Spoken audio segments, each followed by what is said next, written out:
साथियों नमस्कार। आज एक बहुत ही इंपॉर्टेंट विषय पर आपसे बात करेंगे और आज का विषय है किसानों का कर्ज बनाम कंपनियों का कर्ज। जब किसान आंदोलन होते हैं और उनमें किसानों की कर्ज मुक्ति की मांग की जाती है तो शहरों में बैठे हुए अर्थशास्त्री किसानों की मांगों का विरोध करते हैं और वो कहते हैं कि जब किसानों ने कर्ज लिया है तो वो वापस क्यों नहीं देंगे। और ऐसा कहकर वो अर्थशास्त्री शहरों की जनता को उकसाने की कोशिश करते हैं। जब किसान कर्ज मुक्ति की मांग करते हैं तो अर्थशास्त्री कहते हैं कि ऐसा करने से वित्तीय संकट आ जाएगा। यूं तो ये लोग अपने आप को अर्थशास्त्री कहते हैं, लेकिन इनमें से अधिकतर कॉरपोरेट घरानों के दलाल होते हैं। आज हम आपको आंकड़ों के साथ बताएंगे कि देश में किसानों के ऊपर टोटल कर्जा कितना है और कंपनियों के ऊपर टोटल कर्जा कितना है। अगर बात की जाए किसानों के ऊपर कर्ज की तो 2018 में नाबार्ड ने एक रिपोर्ट पब्लिश की और उस रिपोर्ट के अनुसार देश में 52% किसानों के ऊपर कर्ज है और एक किसान के ऊपर एवरेज कर्ज लगभग 1 लाख रुपए का है।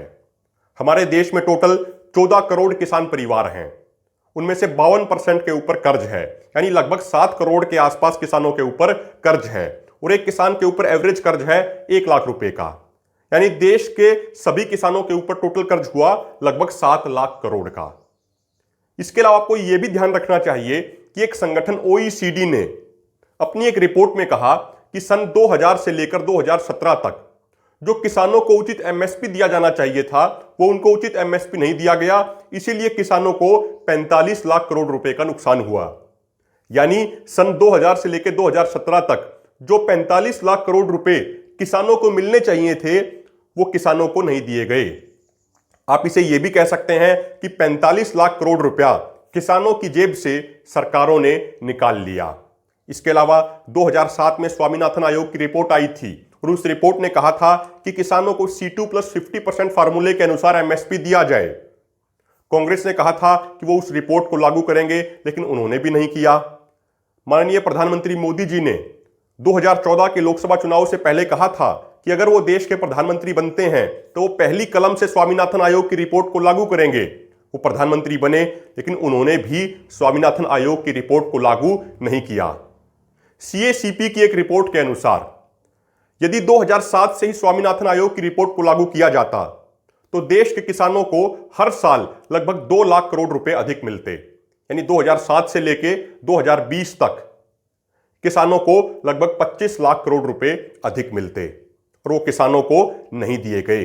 यानी आप ये भी कह सकते हैं कि किसानों की जेब से सरकारों ने 25 लाख करोड़ रुपए निकाल लिए। तो अब आप इस बात को समझिए कि अलग अलग ऑर्गेनाइजेशंस की रिपोर्ट कह रही हैं कि कैसे किसानों की जेब से 45 लाख करोड़ रुपए निकाले गए जो उनको मिलने चाहिए थे। वहीं दूसरी तरफ नाबार्ड की रिपोर्ट कह रही है कि किसानों के ऊपर टोटल कर्ज मात्र 7 लाख करोड़ रुपए का है।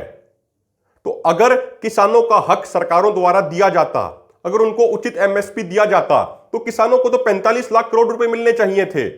अगर आप उसमें से जो किसानों के ऊपर टोटल कर्ज है वो 7 लाख करोड़ वो भी घटा दें तो फिर भी किसानों को 38 लाख करोड़ रुपए मिलने चाहिए थे जो उनको नहीं दिए गए।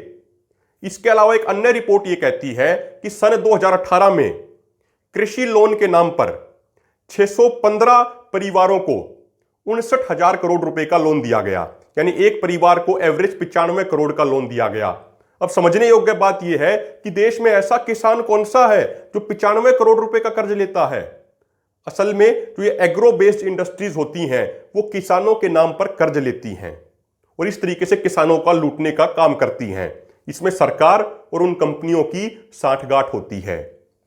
अगर अब हम बात करें कंपनियों के ऊपर कर्ज की तो PM इकोनॉमिक एडवाइजरी काउंसिल के चेयरमैन विवेक देब्रॉय कहते हैं कि सन 2004 से लेकर 2016 तक लगातार सरकारों ने कॉरपोरेट घरानों को 50 लाख करोड़ रुपए की टैक्स की छूट दी। विवेक देब्रॉय कहते हैं कि 2011 से लेकर 2016 तक कंपनियों को 6,11,000 करोड़ रुपए की टैक्स में छूट दी गई। 2019 में कॉरपोरेट घरानों को 1,45,000 करोड़ रुपए की टैक्स में छूट दी गई। अब आप देखिए कि एक तरफ किसानों का 45 लाख करोड़ रुपए लूटा जाता है, वहीं दूसरी तरफ कंपनियों को 50 लाख करोड़ रुपए की गैर जरूरी छूट टैक्स के अंदर दी जाती है, चाहे वो कांग्रेस की सरकार हो या फिर वो बीजेपी की सरकार हो। इसके अलावा अगर हम 1 to 1 बात करें तो मुकेश अंबानी के ऊपर इस समय 2.88 लाख करोड़ रुपए का कर्ज है। जिस मुकेश अंबानी को भारत का सबसे अमीर आदमी बताया जाता है, उसके ऊपर 2,88,000 करोड़ रुपए का कर्ज है। अब समझने योग्य बात यह है कि जिस आदमी के ऊपर 2,88,000 करोड़ रुपए का कर्ज है, वो देश का सबसे अमीर आदमी कैसे हो सकता है। अडानी के ऊपर 1.28 लाख करोड़ रुपए का कर्ज है। इसके अलावा एचडीएफसी पर 2.79 लाख करोड़ रुपए का कर्ज है। एल&टी कंपनी पर 1.26 लाख करोड़ रुपए का कर्ज है। एयरटेल पर 1.25 लाख करोड़ रुपए का कर्ज है। वोडाफोन आइडिया पर 1.25 लाख करोड़ रुपए का कर्ज है। यानी इन कंपनियों पे इतने लाखों करोड़ों रुपए का कर्ज है, उसके बाद भी इन कंपनियों की गिनती टॉप कंपनियों में की जाती है। इसके बावजूद इनके मालिकों की गिनती सबसे अमीर आदमियों में की जाती है। यह ऐसा कैसे होता है। इसके अलावा 2018 में पार्लियामेंट के अंदर उस समय के एमओएस फाइनेंस शिव प्रताप शुक्ल ने कहा कि सरकार ने पिछले 3 सालों में कॉर्पोरेट घरानों का 2,72,558 लाख करोड़ रुपए का एनपीए माफ किया है। तो एक तरफ किसानों का हक मारा जाता है और दूसरी तरफ कॉर्पोरेट घरानों का इतने लाखों करोड़ों रुपए का एनपीए माफ किया जाता है। यह सबसे हैरानी की बात है। और आपको यह भी समझना चाहिए कि एक तरफ वो कृषि क्षेत्र है जो देश में 60% लोगों को रोजगार देता है। और आपको मैं यह भी बता दूं कि 2011 से लेकर 2017 तक सार्वजनिक क्षेत्र से मात्र 0.3% जीडीपी का ही कृषि के ऊपर खर्च किया गया। जीडीपी का मात्र 0.3% खर्च किया गया कृषि के ऊपर, जो कृषि क्षेत्र देश में 60% लोगों को रोजगार देता है।